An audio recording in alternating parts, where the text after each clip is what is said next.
3 years ago, a newborn baby survived a battle for life in hospital in Western Australia when doctors thought he might die. Now that same child faces another struggle. He wants to stay in the country that saved his life. There are few people in Australia who have defied the odds like 3-year-old Kayban Jamshaad. Yes, you are. Born in a West Australian hospital with severe disabilities, doctors turned off his life support when he was barely a week old. He survived, but Kayban is now fighting a whole new battle. His parents, brother and sister were all granted temporary residency visas. His application was rejected on the grounds that his medical costs exceed the threshold of $49,000. So he has severe haemophilia, an acquired brain injury resulting in quadriplegia. He has cerebral palsy. You have a cold nose. This is a human being that we're talking about, an actual person. It's not a piece of paper. It's not a number.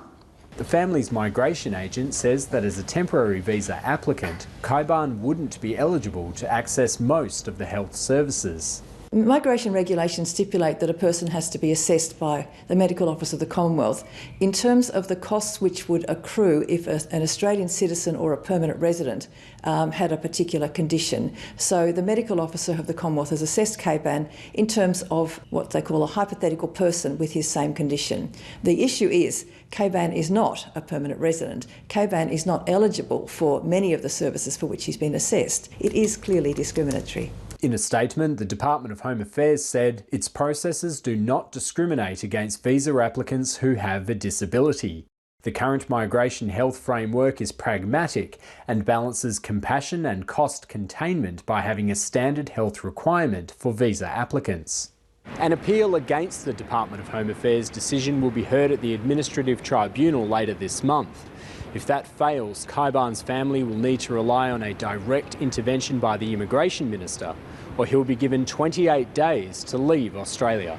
This weekend, a Save Kayban march will be held in his hometown of Bunbury. If this is where they need to be for Kayban, then they are going to be part of this community, and I want to join them in that.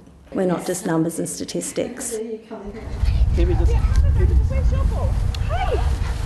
Kayban's life expectancy isn't clear, but his family say they've received medical advice that his life would be at risk if he left Australia.